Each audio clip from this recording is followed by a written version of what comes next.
আজকে এই ভাইটা এসেছে আমাদের পাশের গ্রাম থেকে।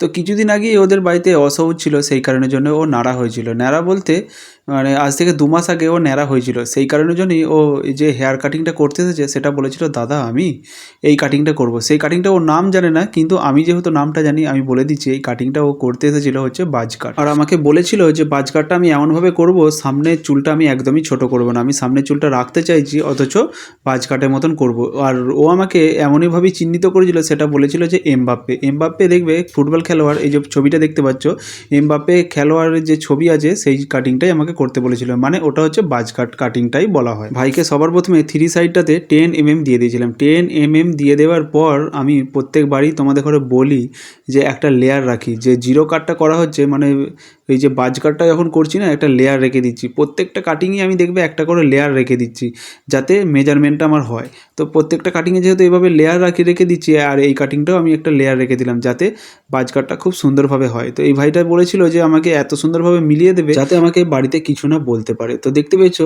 খুব সুন্দর করে মিলিয়ে দিলাম। এবার যে লেয়ারটা আছে না, সেই লেয়ারটা আমি ভালো করে কেটে ফেলে দেবো বলতে যে নিচে যে লেয়ারটা রেখেছি সেই লেয়ারটা আমি আস্তে আস্তে করে উড়িয়ে দেবো। আর লেয়ারটা যখন আমি জিরো দিয়ে ফেলে দিচ্ছি, তারপর ভাই আমাকে বলেছিল যে বাজ কাটের যে লেয়ারটা আছে সেই লেয়ারটার মধ্যে দিয়ে গ্রাউন্ড শেপে গোটা মানে 3 সাইডটা মানে পুরো সাইডটাতে আমার একটা বিট হবে, সেই বিটটা যেন খুব সুন্দরভাবে হয়।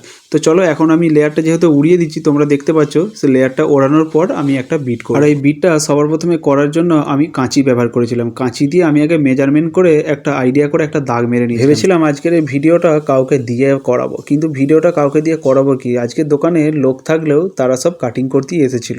তাই আজকে ফিনিশিংটা তোমাদের ঘরে একবারে পুরো দেখাচ্ছি, আর কাটিংটা তোমাদের ঘরে দেখাতে পারলাম না, এর জন্য খুবই দুঃখিত। তো বন্ধুরা আজকে কাটিংটা কেমন হলো অবশ্যই একটু কমেন্ট করে জানাবে। বাজ কাটের ওপরে এভাবে বিট কাট তোমরা কি আগে কখনো করেছো না দেখেছো, অবশ্যই একটা কমেন্ট করে জানাবে।